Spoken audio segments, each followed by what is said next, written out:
तेरी मेरी कहानियाँ से सभी अपडेट पाने के लिए बेल आइकन दबाएं। आज की कहानी है बड़े घर की बेटी। माँ, देखो तो सही, कितनी खूबसूरत साड़ी है। दिव्या ने बड़े उत्साह से अपनी माँ से कहा। मैंने आपके पास फ़ोटो भेजी है। फंक्शन में हम दोनों देवरानी जेठानी यही साड़ियाँ पहनने वाली हैं। दिव्या बहुत खुश है।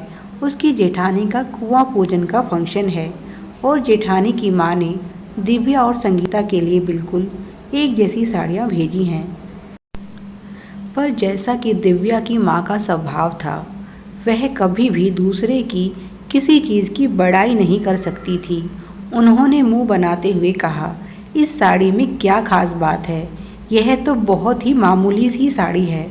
उन्हें तुम्हारी हैसियत के हिसाब से साड़ी भेजनी चाहिए थी। उनकी बेटी के लिए तो यह साड़ी ठीक है, पर तुम्हारे हिसाब से यह साड़ी ठीक नहीं है। तुम यह बेकार साड़ी मत पहनना। इससे अच्छी साड़ी तो मैं अपनी काम वाली को दे देती हूँ। अगर उन्हें देना था तो कुछ अच्छा देती। खैर चलो, जो है ठीक है। तुम इसे अपनी जेठानी को लौटा देना और मैंने तुम्हें जो हैवी साड़ी दी थी वह पहन लेना। देख लेना, सारे फंक्शन में तुम सबसे अलग दिखोगी। माँ की बात सुनकर दिव्या मायूस हो गई। वह कितनी खुश थी, पर माँ ने उसकी सारी खुशी पर पानी फेर दिया। दिव्या और संगीता दोनों देवरानी जेठानी हैं। जहाँ दिव्या बहुत अमीर घर से संबंध रखती है, संगीता का मायका साधारण है, पर दोनों में बहुत प्यार है। संगीता बहुत ही सुलझी हुई और समझदार लड़की है। जहाँ संगीता अपने परिवार में खुश है, सास ससुर और पति सभी की वह लाडली है, वहीं दिव्या की रोज़ किसी न किसी बात पर कभी पति से तो कभी संगीता से खटपट होती रहती है। पर हर बार संगीता उसे माफ़ कर देती है, उसकी बातों को दिल से नहीं लगाती, क्योंकि इसका कारण दिव्या नहीं, उसकी माँ है। दिव्या और सौरव का प्रेम विवाह हुआ है। दिव्या की माँ कभी नहीं चाहती थी कि उसकी शादी ऐसे मामूली घर में हो, पर प्यार कहाँ बंधन मानता है और आखिरकार उन्हें दिव्या के आगे झुकना पड़ा। पर जब से दिव्या की शादी हुई है, तब से वे लगातार दिव्या पर दबाव बनाती रहती हैं कि तुम एक बड़े घर की बेटी हो, इसीलिए तुम्हारा अपने ससुराल पर एकाधिकार होना चाहिए, सबको तुम्हारे अनुसार चलना चाहिए। फिर बात बात पर सौरव और उसके परिवार वालों को भी नीचा दिखाती रहती हैं। उन्हें लगता है कि सौरव ने लालच के चलते उनकी बेटी से शादी की है, क्योंकि अगर वह दिव्या से सच्चा प्यार करता है तो उसे दिव्या को लेकर अलग घर में रहना चाहिए। उनकी बेटी को बड़े बंगले में रहने की आदत है, एक छोटे से मकान में उसे असुविधा होती होगी। उन्हें इस बात से भी नाराज़गी है कि दिव्या के ससुराल में कोई नौकर नहीं है। उन्होंने अपने खर्चे पर दिव्या के घर नौकर रखने की बात एक बार उसकी सास से कही थी।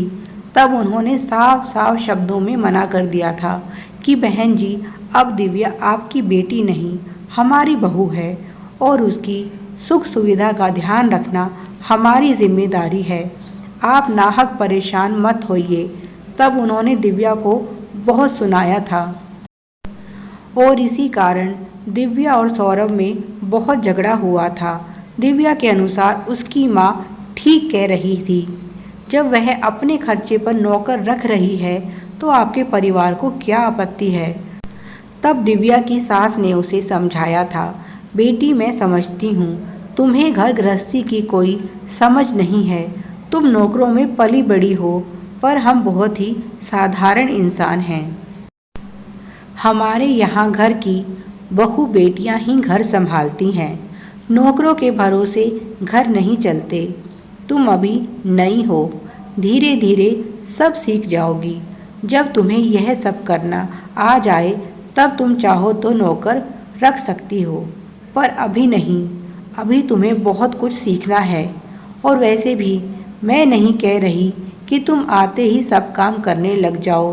तुम्हारी सहायता के लिए संगीता है और वह धीरे धीरे तुम्हें सब कुछ करना सिखा देगी। और अभी लगभग 10 महीने होने वाले हैं दिव्या और सौरभ की शादी को, और अभी तक तो दिव्या ने अपने आप से कोई काम किया ही नहीं है। संगीता ही सारा घर संभाल रही है और वह यह सब खुशी खुशी करती है। जब कभी दिव्या को ऐसा लगता है कि उसे भी कुछ करना चाहिए, तभी उसकी माँ उसे भड़का देती है और कहती है, जब तुझे मुफ्त की नौकरानी मिली हुई है तो तुझे काम करने की क्या ज़रूरत है। गर्भावस्था में भी संगीता लगातार काम करती रही। ऐसा नहीं था कि दिव्या उसकी मदद नहीं करना चाहती थी, पर जब भी वह ऐसा सोचती उसकी माँ उसे रोक देती। वे उसे यही समझाती, अगर तूने एक बार यह काम करना शुरू कर दिया तो यह लोग तुझे नौकरानी बना देंगे। फिर मुझे मत कहना सौरभ तुझे कितना प्यार करता है, यह तो तुझे शादी के बाद पता चल ही गया होगा। जो अपनी बीवी की खुशी के लिए एक नौकर नहीं लगा सकता, वह भला उसे क्या प्यार करता होगा। मैंने तो तुझे कितना समझाया था कि यह शादी मत कर, पर तूने मेरी बात नहीं मानी, अब भुगत। दिव्या को भी यही लगता था कि सौरभ शादी के बाद बहुत बदल गया है। वह अब उसे प्यार नहीं करता, तभी तो बात बात पर उससे लड़ता रहता है।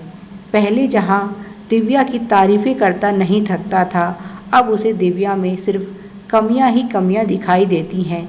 जब देखो अपनी भाभी के गुणगान करता रहता है। पर जब दिव्या संगीता और अपनी सास को काम करते हुए देखती है तो उसे बहुत ही शर्म महसूस होती है। इसीलिए अपनी माँ से छुपकर वह अपनी सास से घर के काम करने सीख रही थी, क्योंकि उसे पता था अगर उसने माँ को यह बात बताई तो वह उससे नाराज़ हो जाएंगी। दिव्या की सास भी समझ रही थी कि बहू की माँ की दखल अंदाजी हद से ज़्यादा ही बढ़ती जा रही है उनके घर में, पर वे चुप थी क्योंकि वह चाहती थी कि दिव्या को खुद यह बात समझ आए। घर में हो रहे रोज़ रोज़ के बिना वजह के झगड़ों के पीछे दिव्या की माँ थी, और यह बात दिव्या को भी धीरे धीरे समझ आने लगी थी, क्योंकि माँ तो संगीता की भी थी, पर वे अपनी बेटी के ससुराल में किसी तरह की दखल अंदाजी नहीं करती थी।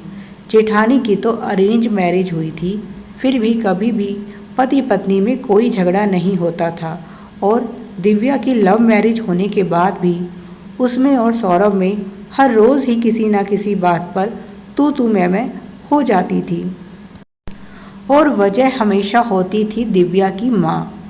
वह दिव्या को यही समझाती कि सौरभ को उसकी हर बात माननी चाहिए, चाहे वह सही हो या गलत। ऐसे में सौरभ को उसकी माँ ही समझाती थी कि बेटा दिव्या अभी नादान है, धीरे धीरे करके उसे सब समझ आ जाएगी। और वे बिल्कुल सही थी, क्योंकि इन 10 महीनों में दिव्या में बहुत अंतर आ गया था। दिव्या को भी अपनी माँ की बातें फालतू और बेकार लगती हैं, और उसे लगता है अगर वह अपनी माँ से कोई बात बताएगी तो वह उसकी जान को कोई ना कोई बखेड़ा ज़रूर खड़ा करेंगी। पहले वह जहाँ अपनी सारी बातें माँ को बताती थी, वहीं अब उसने माँ से बातें छुपाना शुरू कर दिया है, और इसीलिए एक दिन उसकी सास ने मौका देखकर दिव्या को अपने पास बिठाया और समझाया, बहू मैं तुमसे यह नहीं कहती कि तुम अपनी माँ से बात मत करो, पर अपनी माँ को अपनी हर छोटी बड़ी बात बताना ठीक नहीं। बेटी का घर बिगाड़ने में सबसे ज़्यादा हाथ उसकी माँ का ही होता है। अगर माँ बेटी के घर में ज़रूरत से ज़्यादा दखल अंदाजी करेगी तो उसका घर टूटना निश्चित है। और इसका सबसे अच्छा उदाहरण है संगीता।